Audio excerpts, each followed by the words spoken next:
Hi, my name is Nina Buser. I work with Radius International. My husband, Brooks, and I worked over in Papua New Guinea for 13 years, and we planted a church among the YembiYembi people group. And today we have a guest here with us, Emily Bennett. Yeah, like Nina said, my name's Emily Bennett. I'm currently living in Cedarville, Ohio. My husband's a professor there. He teaches missions and theology.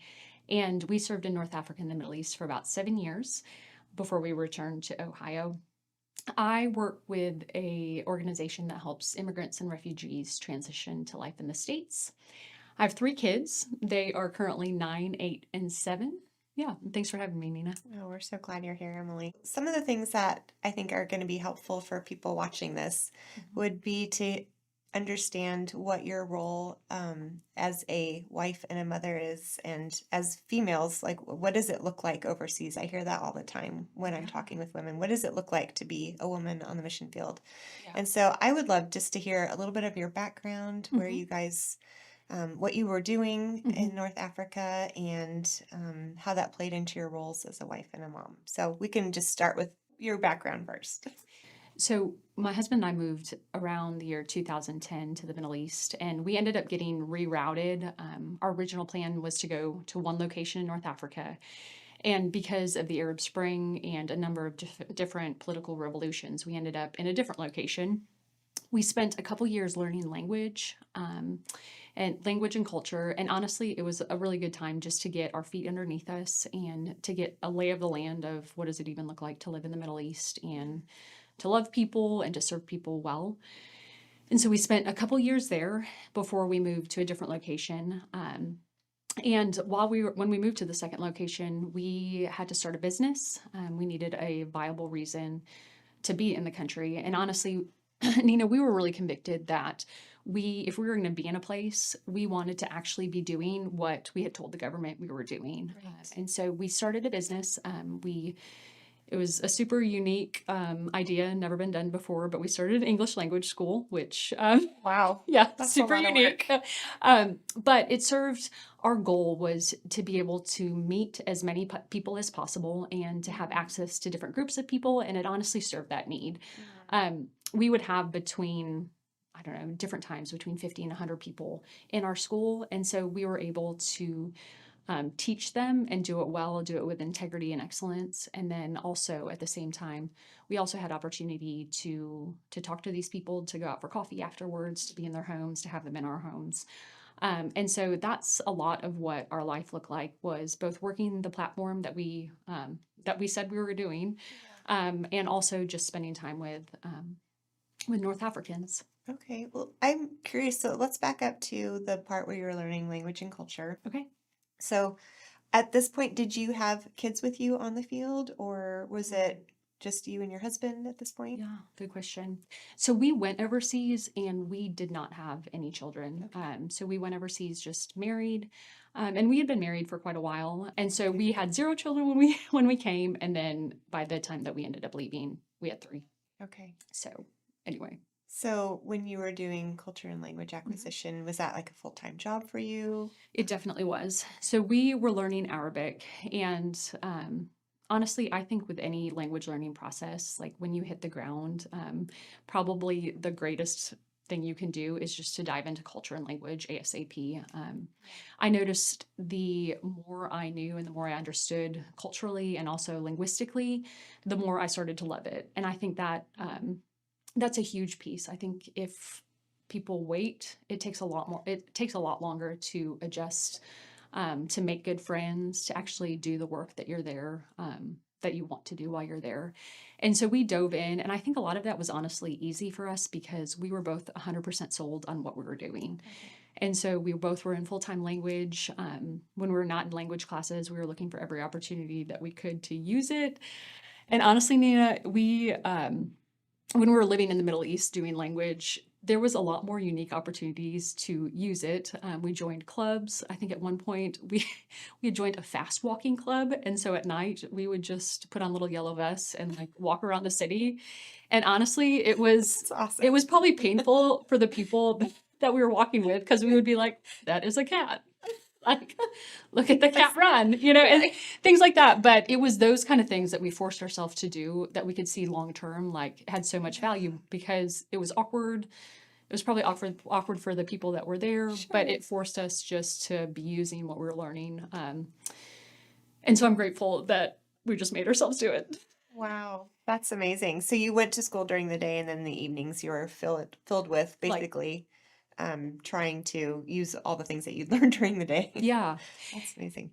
And Nina, I like look back at that time and some of it while we were in it, the amount of times like we just spent sitting in a home and absolutely like having the most awkward tea times with ladies. I mean, that's what we did. We just sat there and pointed out words that we knew, and over time, by the Lord's grace, honestly, our language grew and we were able to actually have meaningful conversations.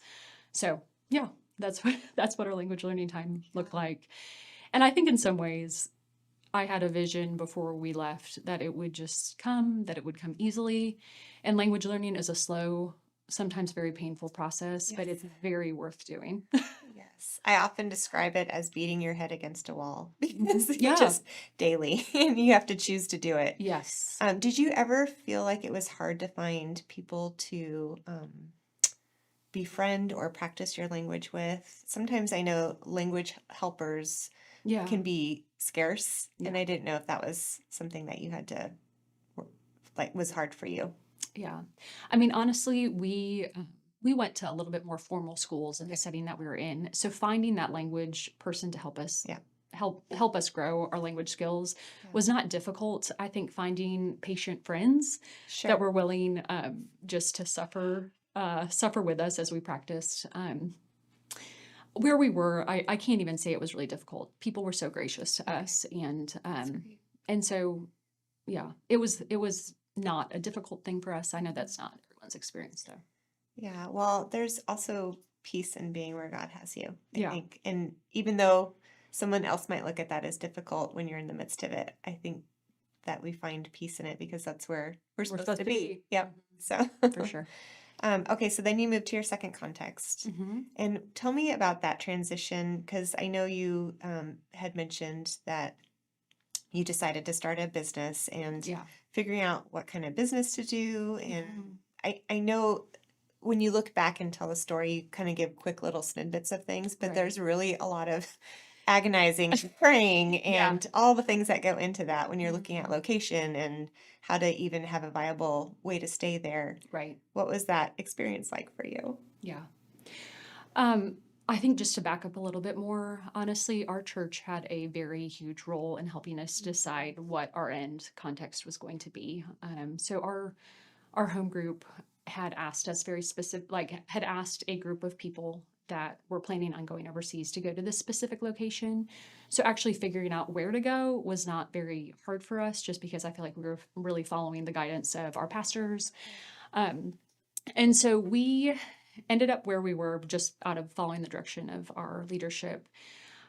But what that actually looked like when we got on the ground was pretty difficult. I think because there was so much political unrest in the time that we went, and also from the specific organization that we had went with, a lot of people had been asked to leave, and so we knew once we got there, we had to like our time was ticking, and we had to get our business started, and we really had to get our feet underneath us very quickly. Okay. And so for better for worse in the culture that we were in, it was really Matt's, my husband's, responsibility to get this business started. And so we always joke that it probably shaved years off the end of his life because it was such a stressful Right. process. But anyway, that I would almost equate like language learning as well as setting up a viable platform or a viable reason to be in a place as of equal importance, because he had to do the hard labor of getting this thing started, he and our teammates. But once it was started, how just the fact that we were able to invite other teammates, honestly invite national partners into this business, and give them a viable way to stay in a country that Yeah. that is a closed country. It was so worth the work that was put into it initially. And I think, honestly, Nina, it was different than we expected. Like, I just thought, like, okay, before a lot of our training, I just thought, okay, we go overseas, we quick learn language, and then we start cheering, and then people convert, and then churches start, Right.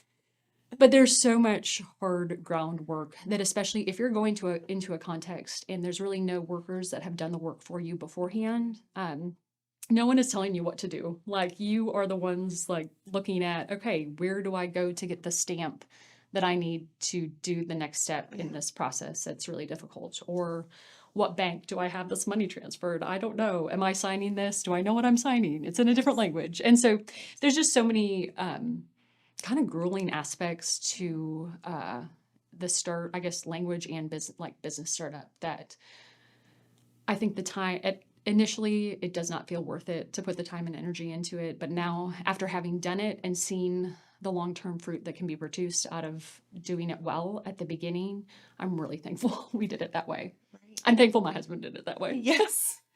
And you couldn't really do the business part of it if you didn't have the language fully down Exactly. either. And so Exactly. that's just such a huge, like you said, groundwork and building block to what you need to keep to get to the next part of pressing into building relationships with people and having that business. I can't Yeah. even imagine how much work that was to start that up. Yeah, That's amazing. Mhm. So you were in a Muslim I context. was. Yep. What was that like for you as a woman? I know I hear a lot of, you hear a lot of negativity about the Muslim culture. I'm sure there are things that are warm about it as well. Yeah. But as a Yeah. woman, what is that like in a male-dominated Society. society? I think that a question I am often asked is like, is there actual meaningful work that women can do in the Middle East, North Africa context? And it's so funny because I think once I was there was so much meaningful work to be done that it was something that didn't even cross my mind. As far as who we worked with, honestly, I worked with women, Matt worked with men, and it was pretty segregated until we became friends with families together. But how eager women, like I had tons of students who were women, and how eager they were to sit in my home or to sit in coffee shops and for me to hear their stories, for them to hear my stories. I honestly felt like there was more to be done than what our team could do. And so I think that misconception that like, okay, the Middle East or North Africa is like kind of a man's field, that they're the people that should be going. Matt would never been able to reach 50% of the population. I mean, 50% of them are women. And so we saw the Lord working in a ton of women's lives. And honestly, it was something that we often commented, like women at the time that we were there just were very receptive to hearing, to dialoguing about spiritual things. And then we had a lot more women respond to like, hey, okay, do you want to read the scriptures with us? Like, is this something that you want to do? And like them being agreeable to that. And so, yeah, as for women thinking about going overseas and going to the Middle Eastern context, I would say like, know your team well, know for sure that they value you as a woman and the work that you can do. And then you'll have a lot more work to do than you probably have time to do. Yeah, So that is really amazing because in our context, we were adopted into clans. And so we kind of had an in through that. But you're starting from like just coming in there and Yeah. not knowing anybody and then having to develop friendships. What was that like? What is the process of developing a friendship overseas look like for you? Yeah. A lot of it for us very specifically was initially knowing our neighbors, and that's a piece of it, I would say. I think knowing your neighborhood and sharing with your neighbors, there is an expiration date to that, just in the fact that you can meet them and hang out with them, but they're also, you have to have ways and access to other people. And so really my access to women was all filtered through this school.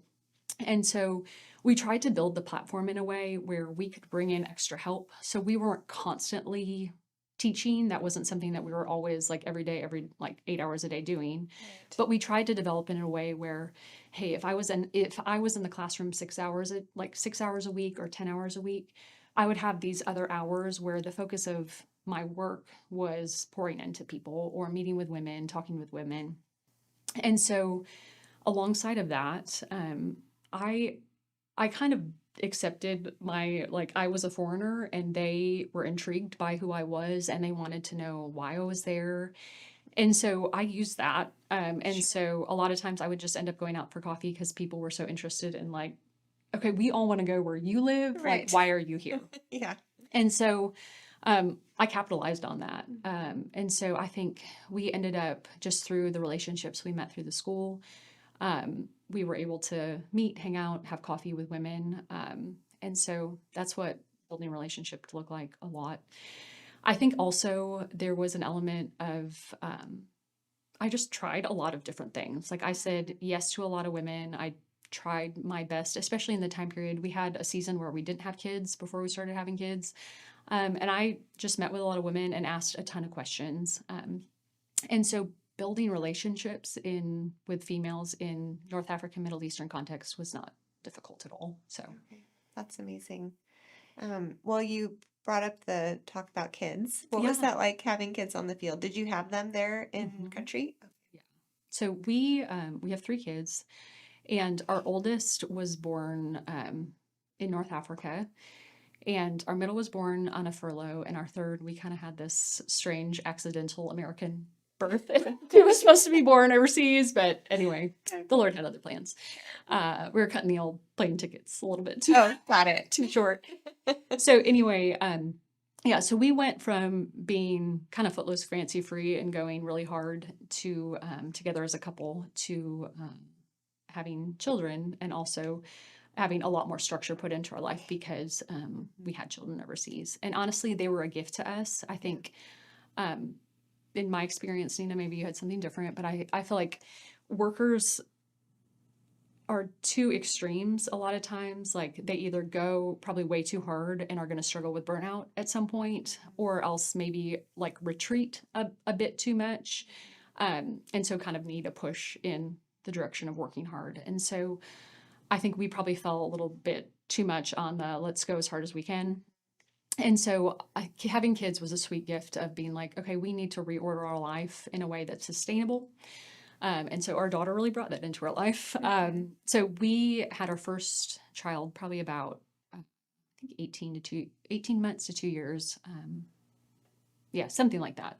Close. I'm forgetting the timeline, but Sure. she was born overseas, and honestly, Arabs love children, absolutely love children. And so harassment is a big problem in the Arab world, but it was so funny because some of the men that had probably harassed me as I walked up and down the street, now that I had a kid, were like, oh my goodness, you're amazing, you're a princess, thank you for bringing us, Wow. bringing this beautiful baby in the world. So anyway, it was a gift because it provided structure, and also just gave another connection point because Arabs love children so much. Yes, I feel like kids can be such a huge door opener in any culture. For sure. There's things you can relate to as other moms about. I mean, I remember some of the first things I learned in our language was, is your kid sick? How long have they been sick for? Yeah. Are Yeah, they still yeah. sick? Yeah. Just talking about things as moms, I think, is a huge way to get to know other people. Yeah. You mentioned about, okay, so you had your first daughter when you were there for 2 years. What was that like going from having like your own schedule basically Yeah. to having to, I mean, I know you said it was a blessing Yeah. to have her, of course it was, but to know that your time is not your own. How did you Exactly. balance your time? Yeah. Because that's one of the things I get a lot as well is Yeah. how do you balance your time between being a wife and a mom and a Exactly. worker overseas? Yeah. No, that's a really good question. I think one thing that was very good was my husband really, really valued the work that I could do that he could not do. And so we really tried to see, when you go overseas, like you are the scheduler of your time. Really, no one outside of our business and the times that we had to teach, like it's a gift to be able to be like, okay, no one is telling us we have to be at our job at 8 in the morning. And so we really tried to balance the times that women went out, like Matt was home with our daughter, the times that it was more natural for him to go out with men, I was home. And we also tried to take advantage of the fact that where we were, people didn't really do anything in the mornings. It was such a night culture. And so a lot of where here in the States, like we we value that 5 o'clock to 8:30 at night Right. time period, we kind of tried to flip it and value it in the morning because our evenings look so different. Yeah. And so I think the two biggest things were my husband prioritized what he knew he could not do that I could do, and made it a point to really say, like, no, you need to be out with women because we are both hired to do this job and we're both parents to Annabelle. And so, yeah. And so I think that is a unique challenge and a gift that overseas life provides, is that he honestly, probably more so than when we transitioned to life back here in the States, he got to be a huge part of her growing up years, those little years, in a way that honestly, if he worked an 8 to 5 in the States, he wouldn't have. And so that was a huge gift. But also, yeah, we both got to do the work that we went out to do. And so that is one thing that a lot of times when married couples come and are like, okay, how do we do this? I always am saying, like, hey, you're not a spouse of a missionary. Like, Yes. you are both going to be sent out. And while in different seasons that might look different, like when we initially had, at one point we had a 2-year-old, a 1-year-old, and a newborn. And so what that looked like is I went and taught one night a week. I taught a Sunday night evening class, and that is where I would meet new people. And a lot of times, like, there was times where, okay, we're going to meet with this girl, so we're taking all the kids, or, hey, we're probably going to have like an actual Bible study, so I'll either bring a baby. And so just trying to prioritize, okay, like how can we effectively do this and not think it has to look a certain way, or that ministry has to look a very specific way. And we tried to be creative and flexible with what it looked like. And honestly, it was messy. Like, there was some times that I can look back and be like, oh, we should have done, this part of her growing up years differently, or like all 3 of our kids growing up years differently. But honestly, there's grace for those moments. And also, we're thankful we got to do their little years, kind of really tag teaming it back and forth. It was fun. Yeah, that is a sweet thing. I hear you on the 8 to 5 thing. I mean, when you parent together and in our context, we didn't have any stores to go to or places Yeah. to go other than Yeah. the village and then our house. So it was a little bit different in that, but it was so sweet too. The days are full of family and fellowship and being with the people that you're working with and ministering to. But I also know that you have to be intentional with your Yes. days. Yeah. Otherwise, you can just fill them with the things that being a mom and a wife are. I mean, Yeah, that's for just sure. easy. You can always clean your house more or cook more meals, Yeah, or exactly. spend more time with your kids. And so that push to make sure that you're doing what you're there to do, Yeah. but also you're handling what you're given to handle as well, that the Yeah. Lord has given you and your family. And so that is definitely a very big balance. And I think Yeah. flexibility is, like you said, is a big thing in that. You just have to have a rough schedule and then be willing to die to it. Yeah. Yes. And be flexible, because Yeah. sometimes there's things that come up that all of a sudden here's a cultural event that you're going to go to and Yeah, you were for supposed sure. to be cleaning your house that day, or there's nobody around. So I was wanting to get more language today and that's Yeah. not happening. And so Yeah. I got to figure out something else to do. And so I think that's one thing I always tell the students is you got to have a schedule, and then you got to be flexible in it. Yeah. And you have to have purpose to your Right. days, Right. and yet also give them over to the Lord. Yeah. Yes, it is a fine balance. One thing I'm really happy that we did was we had all of our kids in like a local preschool. And so that even 3 days a week for 3 to 4 hours, that pushed them to make little Arab friends that they loved. And it also honestly gave me a little bit more time just to either focus on language or go out with girls. And so I think that is also a piece that I think is honestly a contested issue among workers overseas, is like, how do we handle school? How do we handle how much our kids are in culture versus schooling them at home?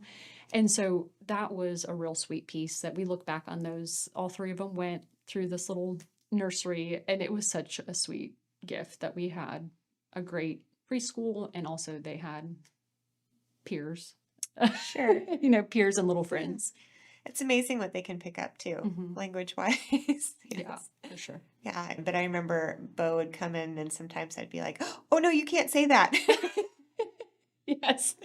Don't Yeah. say that. Yeah. It's Yeah, bad." for sure. So, For sure. yeah, it was pretty interesting. Hmm. So what would you say were things that kept you encouraged? Because I know we all go through seasons feeling lonely, Hmm. isolated, away from family. Yeah. Sometimes those little lies can creep in. Hmm. What were things that you would say kept you Going. encouraged and kept you going? Yeah, for sure. Um, I mean, simple, obvious thing would just be before you go, while you're there, like your source is your time in communion with the Lord. And so Yeah. I think just keeping that as, hey, this is my priority, whether I feel like it or not. I need to be spending time in prayer. I need to be spending time in the Word every day. That's, I think, probably the biggest one. I think the other piece was I really asked for a lot of different literature. So if I had friends back at home who Okay. were coming or taking a visit, or if my parents came to see us, I would always ask, like, okay, I've been like seeing things on this book or this author. And so I'd often have people bringing over books or different studies that I could just personally do.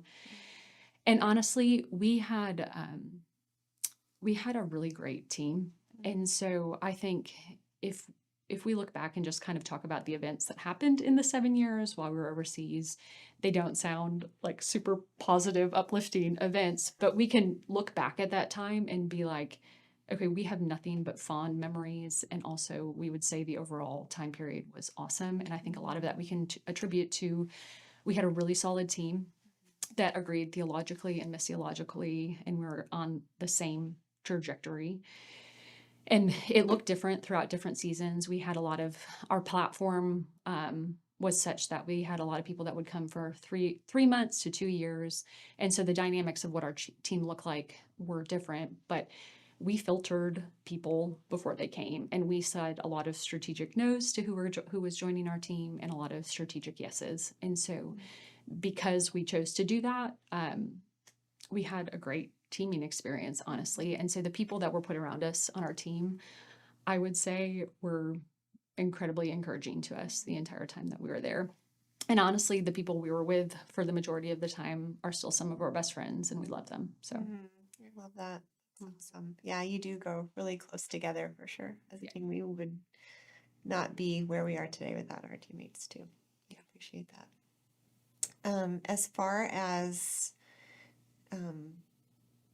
team-wise, how did you juggle that as well? I know that's another thing that you have to add into your life as far as caring for your teammates. So you have your husband, you have your kids, you have the people that you're ministering to, and then you have your teammates. How would you make sure that you were encouraging your teammates along the way as well? Did you have Yeah. set times to get together every week? Yeah, and we had just said that as a team we were covenanting together as church, and so we did church together every single week. And so that was a time that we would just spend probably about 6 hours together weekly. Um, I never tried to undervalue my need for friendship, and so I'm a super social, outgoing person, and so I knew I needed local friends. I knew I needed near culture friends, and so it wasn't hard. Like when I would walk home for some of the single gals on our team, I would make sure that I was calling them every day just to be like, hey, you might go home to an empty apartment, but like I want to have a touch point where I know you're speaking English and I know that you're at least getting 20 minutes just to debrief. And so I really tried to use those filler time periods. If my kids were napping, I would have a couple girls in my house. And so yeah. So I try to use a little filler time periods throughout the day where there is space, especially when I had young kids, um, to make team and make uh, just encouraging other girls on my team a priority. But that piece honestly was a joy for me. Okay. It was not a burden, but it was definitely a joy. Yeah. So you had mentioned about, well, how do I phrase this? What I would love to know is about your identity as a Christian Hmm. overseas. What did that look like for you? Were you able to be upfront about your Christianity and your Yeah. belief in Christ, or is it something that you had to be careful of? Hmm. Yeah, that's a really great question. Honestly, we tried within probably the first time we would meet with someone to tell them very frankly, like, hey, I am a follower of Jesus, I'm a Christian. And it wasn't something that necessarily like they would have thought it odd had we not been upfront about that. And I think in the context of where we were, religion permeated everything. And so it was in their speech, it was in, you know, the way that they prayed, everything like that. And so it was really something within probably the first 10 to 15 minutes of a conversation. I really tried to use that as an opportunity to be like, okay, I became a Christian, which in their context was so foreign just because you were born into a family and whatever family you were born into, that is what you were. Yeah. And so emphasizing the fact that, okay, I was not always this. And it was a point in my life where the Lord met me and changed my life and transformed my heart. And I made a choice to follow God in this way. And so we really use that as really a jumping off point in conversations with girls. And I would say my husband did this with men, was just to emphasize, no, like our identity looks very different. And it was something I think because locals saw us in community together, they saw that the way that we related to each other was so different than how they related to family or friends. And so it was a question that quickly came up. And so we were pretty open about our identity of who we were in Christ. We leaned a lot more into our job and what we were actually doing as far as our identity there and why we were there. Okay. So that gave you a purpose to be there. Mhm. Because I know you mentioned that a lot of people were getting kicked out. So was that something that was kind of always looming over you? It for sure was. And I think in context, especially closed countries, I think you can stay a long time until fruit starts to be born. And I think it's in those seasons and situations where fear set in because to some degree, if nothing's happening, if people aren't changing, like honestly, if you're quiet about your witness of the gospel, like you can stay for a really long time, but that's also not, That's not why you're there. it's not why, yeah, it's not why we went. And so anyway, I don't necessarily think that we had to be careful as far as who our identity was, as far as our job goes and our purpose there. We were always honest. That was a piece that we were never going to try and be deceitful about what we were doing in the sense of our job. But who we were in Christ and the fact that we were following him was not something that we really ever tried to hide. Okay. Yeah. So I actually don't even really know this part of the story, but how was it that you ended up coming back To the States? Yeah. Yeah. So we had really kind of come to a crossroads of our teammates who we had been with for a really long time were taking a different job in a different city. And we had kind of come to this point where the load of all of the teaching and all the responsibilities of our center were going to be back on both of our shoulders. And just kind of seeing, okay, that was going to require like us doing that all the time. So the purpose of why we were going to be there was going to be diminished significantly for a very significant period of time. When we saw that, we really tried to push on a lot of different doors as far as platform opportunities went. And we could just see like door after door get closed. And I honestly, it was a bit disheartening for us just because we're like, okay, we are very willing to stay and open to staying, but also we wanted like our next step to be clear. And so if we were going to take a move organizationally or even into a different city, we wanted to be clear. And it was tricky for us, I think, because we're both super decisive people and kind of like, if we think this is the next step, let's just do it. And so we just came up with a lot of no's, honestly. And so we spent about 6 months where we would just take 1 weekend a month. Because I think when you feel transition is in the future, it's easy just to think about what it is and obsess about it. And so we were really trying to prevent doing that. And so we would say 1 week in a month, we're going to fast and pray about this and have a conversation about it, ask the Lord for guidance, and then not talk about it and live where we are. And so during that time period, we saw a lot of no's, like I said, but then also just were asking for guidance. And someone, a very influential person in our life, emailed us one day kind of in the middle of this process. And we're like, hey, you don't know about this school out in the middle of Ohio, but I just mentioned your name to this person. So they would love to meet you and talk specifically to Matt. And so honestly, we're like, they're never going to hire you. Like, you're from Nowheresville. Like, he hadn't finished his PhD at that point. And so we had prayed very, specifically, just have him not hire us if this is not the next step. And the more, after he had interviewed and after he had visited, he was quite confident, this was the next step in life. And I think, Nina, the one thing that we saw on the field, and this is kind of something that Matt says all the time, that we learned when we were in seminary together, we learned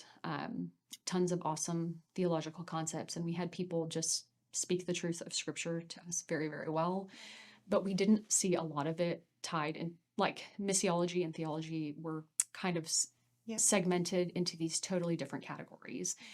And so some of the missiological practices were divorced from thinking about how theologically it should be done. Yeah.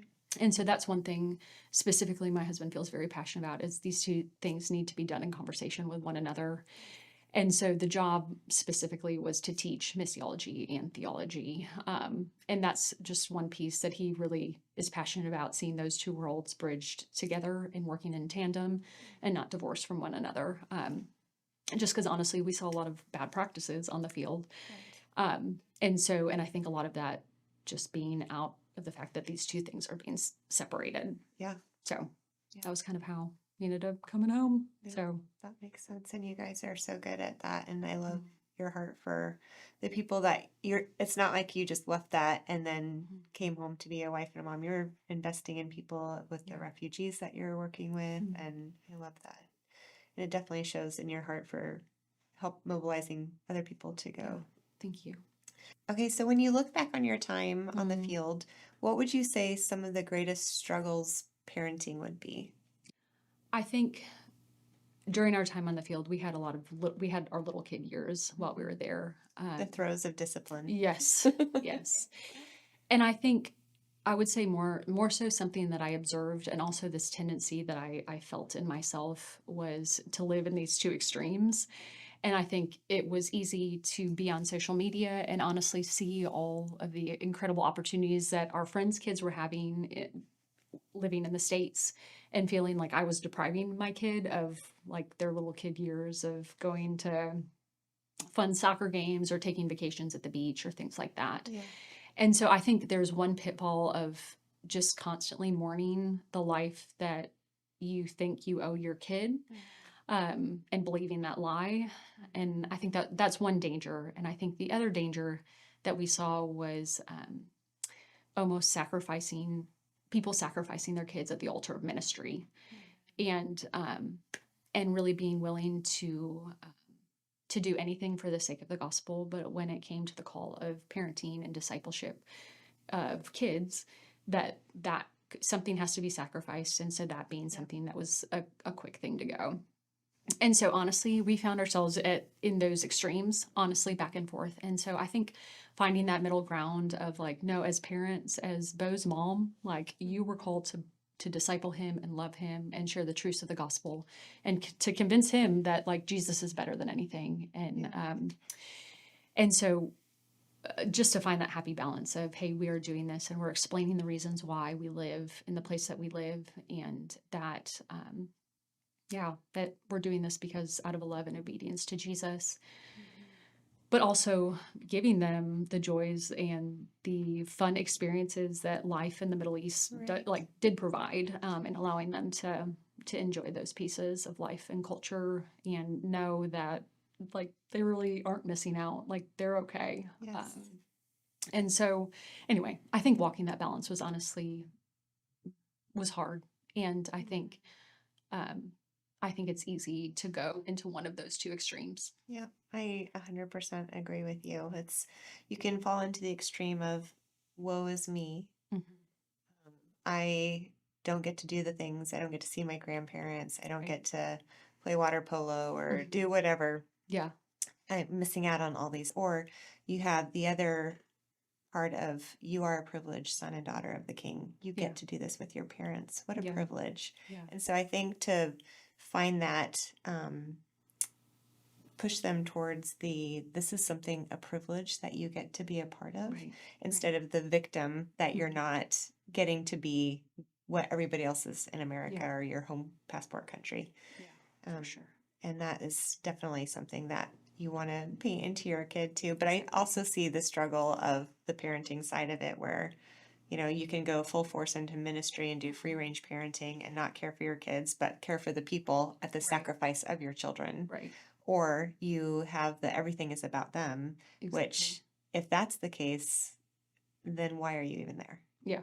As Yeah. a wife and a mom, it would be so easy to say, I can homeschool my kid at home. I Yeah. can go back with where grandma and grandpa are and be Mhm. around family if my identity is only in what I am as a mom Yeah. and a wife instead of as a worker and a daughter of Christ.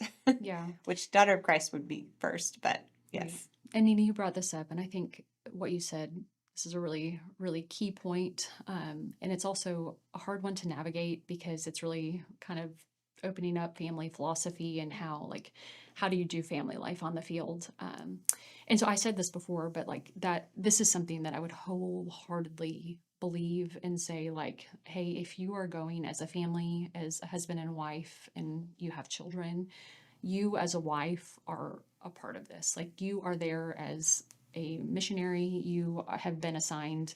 I think this is where it gets different than like a pastor's and a pastor's like a pastor and a pastor's wife. Yeah. This is a situation where like you're going, and part of your responsibility as a missionary is to be involved in the work.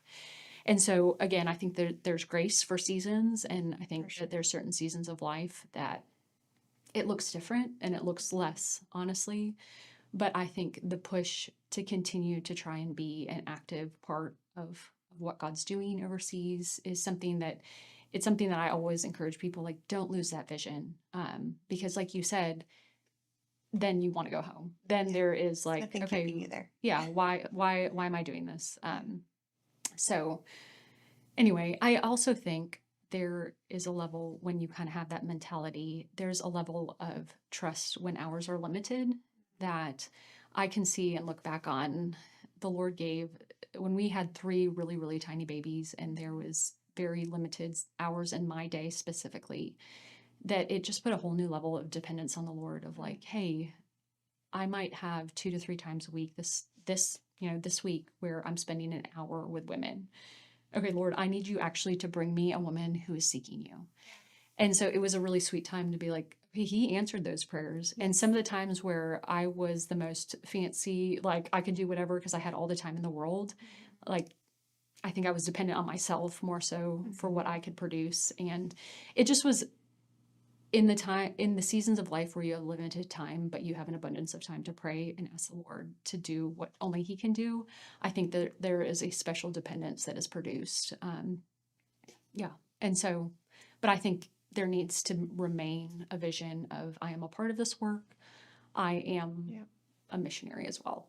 I 100% agree. And yes to the praying before you go out and giving your day to the Lord. I remember there are times where I didn't necessarily have a plan. I just had a couple free hours. Yeah. And I just pray, Lord, who do you want me to talk to today? And there was not one time, I can tell you, Emily, that I came home discouraged. That's awesome. Every single time I came home encouraged in what the Lord had done. And all the more glory to him for that. So that he cares about those things. It's so sweet. Okay, so I have 2 more questions for you. The first one will be, what was some of the biggest struggles you faced on the field, like looking back? And then not just in parenting, but in overall in your time there, what would you say kind of triggers your memory of this was a real big struggle for me? And it could be in any category. Okay. And the other one would be, what would be some of the greatest joys you faced? No, those are both good questions. I think, frankly, I probably kind of quietly went into life overseas, and I would have never verbalized this to anyone, but I think I had the mentality that hey, I'm doing this for you, Lord. Like, I'm not living the American dream like all my friends. Like, my life looks really different. And so, therefore, to some degree, like, other suffering should not enter into our lives. And so, that was something that I think, had somebody asked me directly if I thought that, I would have been like, no, absolutely not. But I think Yeah. it was just something that internally I kept as this, like, hey, we're doing this for you. Like, don't let anything catch us off guard kind of thing. And so about 1 year into our time overseas, we were pregnant, and it was our first child, and we got a diagnosis while we were overseas that our child probably had a day to a month to live. And so it was during that season where we had about 4 months where I carried him full term, where I was pregnant with him, but we also knew this was going to probably be the end result of his life. That it was just a really huge wrestling match with the Lord over, hey, like, we're here, like, we don't have anything, like, we're just doing this for you, and like, why would you do this to us? And it was a struggle, and I feel like all of the pieces of things that you kind of had mastered theologically of who God is and his role and the role of suffering, I think all came to bear of like, okay, this is actually our life now. And so I think that piece and that season of life while we were overseas, but still grieving a lot, was just a season of wrestling with the Lord. I can also look back at it as simultaneously the hardest, but also the sweetest season of just communing with him. And I think because we were so simultaneously desperate for him to walk with us and to be near to us, just because daily it was so hard. I think that season of life, I would say, walking in a season of suffering, but also doing it openly with people who don't know the Lord, and their understanding of death and the reasons for why bad things happen look very different. It was just hard. However, we got to do it with people that we love, and we had a lot of support around us at the same time. But it's just never easy when all of a sudden the suffering that you read about or you hear about hits home and you're walking through it personally. And so I think that was probably the hardest time for us overseas. I think probably our greatest joy was twofold things. Like during that season, honestly, of grief in our life, and honestly, there was a lot of just turmoil and unrest in the country that we were in. We got to see the Lord doing a ton of things in a handful of different women. And so I think that there is a sweetness when you can see, okay, I am just doing what I can do. I'm reading and studying the word with someone, but it's the actual work of the Spirit convincing them that Jesus actually is the way, the truth, and the life. And watching that work of like the miracle of conversion happen is something that is unbelievable. And I think at the same time, it almost seems so impossible. And it was something that, like, I think when we started, and especially during language, I was like, Lord, do you actually do this? Like, are you actually going to do this? And so I think having the gift of being able to watch the Holy Spirit change someone's heart and set their life and honestly their future kids' lives on a totally different trajectory than all of their ancestors, is a gift to be able to see. And I would say it's a gift whether you see that overseas or in the States. Just watching the Holy Spirit work in someone's life is a big, big deal. I think another joy for us was teaming. And I think it kind of gets, I think people say like team makes it or breaks it. And so again, I said this earlier, but being able to team well with people that we love was a huge joy for us. Let's go back to the harassment you mentioned. You said that as you would go out without your daughter, that you would get harassed by men. What does that look like in that part of the world as a woman to daily live with that? Yeah.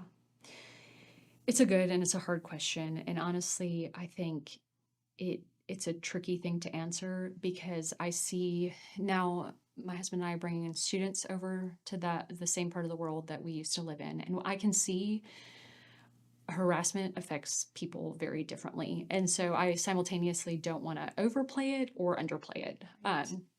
And so I think I had been warned, hey, this is a thing that you just are going to have to live with. And so, to be honest, it didn't bother me. And I think maybe it should have bothered me more than it did. But it was just something that I expected. It was something that I think in my brain, I was just like, okay, these men don't know the Lord. Like, why not? And so I think I just had kind of put that in that category. I would say I could see when I came home, okay, it did have more effect on me than I probably wanted to admit, just in the sense of it still to this day takes me longer to trust like good intentions in men. However, I can see people come over, and maybe if they spend 6 to 8 weeks in the Middle East and they experience some of that, it really can it can require like coming back and getting some counseling and debriefing through that. And so I think depending on your personality, depending on just how it wounds you, I think the steps that it takes to just make sure that you're healthy and you have a healthy view of men coming out of it is important to just watch and be careful of. So I think that there is nothing, and I would advocate for women when they come home, if that's something that I think you need to get some help and just kind of work through and talk through, I would highly advocate just to make sure that it's easy to let your heart grow hard, and it's easy to become bitter, even if you think you're not. And so I think just being able to talk through that stuff and make sure that is not happening is a huge part of just keeping your heart soft and tender to what the Lord is doing. Yeah. Oh, that totally makes sense to me. As there were times when we faced persecution in the tribe, and I just remember thinking, I never felt like I wanted to leave. I just remember thinking, of course, they're not believers. Yeah. And there's an enemy out there who doesn't want them to know the Lord. And they're so blinded. I mean, for centuries, these people have been blinded to the truth, and they're steeped in it down to every fiber of their being. Yeah. And it's going to take a work of the Lord to change that. And so, of course, there's going to be a struggle. And then when there's darkness, and you're a light there, it's not going to be easy. But culturally speaking as well, there were times where, you just don't look other men in the eyes. And you are careful where you sit and how you walk, how loud you laugh. All these things you just have to be mindful of. And it can become, I would call it culture weary. Like you kind of go through culture shock when you get there. And then you have like culture stress, when those big events happen. But then I think the day-to-day things, when you're like constantly having to think through something that's against your own home culture and how you grew up and your worldview, it just becomes weary. Yeah. And I think those things can kind of wear on you. I remember coming home and just running. Yes. I could go somewhere by myself. It doesn't matter what I looked like. I could wear shorts and a tank top and be just fine. And nobody cared that I was there. And just having that freedom. But it does wear on you for a while. Like if you're not careful. I think that's one thing I always encourage people to make sure you're getting breaks from the culture. And then sometimes when you're in it, it feels so heavy, and then you come out of it and you can go back in and go, okay, this isn't as much as I thought. I can do this again. But to get those breaks are super helpful. But culture, it can definitely be hard. And then to add the harassment side of it. Sometimes we tell people just expect it and be okay. It's okay. Like they're not believers. It doesn't mean that you don't have to wear the victim hat. Yeah. You can put it aside and know that this is just something in an event that happened. It doesn't define you, I think, or mold you. Yeah. Although sometimes I know it does wear on people, and depending on the person and where they're at. So I don't mean to make it blasé or seem unfeeling towards that. But I think there's a preparedness that you kind of have to go into to set yourself up for the best case scenario. So there's that fine line, I think, and every person is different, like you said.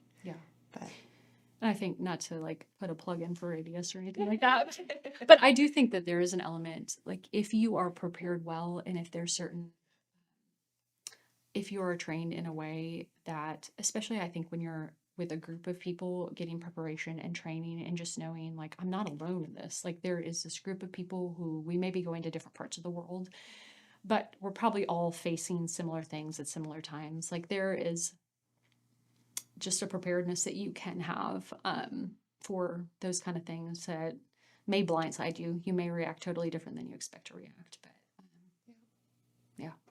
Yeah, it definitely is for sure helpful. Sorry, I lied. Do have one more question Okay. for you. What would you say to women Mhm. who are considering going to the field who Yeah. just aren't sure if there's a need for them? Hmm. I hear people say, I don't know. Well, one, I don't know if this is something that the Lord has for me, but the other Right. is, I don't know if there's a need for me overseas. Yeah. What would you say for a woman asking about that? If there's a need for them to go? There's a need for you to go. Yeah, I think I said this before, but honestly, 50% of the world, I think right now, statistically, is female. And I Right. think, and especially in some of the most closed areas of the world, and I can say this confidently with North Africa and the Middle East, women are going to reach women. Men are not going to be able to do that. And so there is a massive need for single women and for married women to go and live and work and share and sacrifice. And so I would say the need is just as great for men and women in overseas work. I think it clearly looks different. I did not work with North African pastors. Like my husband did a lot of that. He did a lot of the business setup. But honestly, I feel like as a woman, I got to reap the benefit of my husband having to do a lot of this really, really hard, tedious work because I got to live in the fruit of it of, hey, I'm going to work in this business that you set up and I'm going to use this to meet women and to access them and to be able to share with them. And so, yeah, the need is great.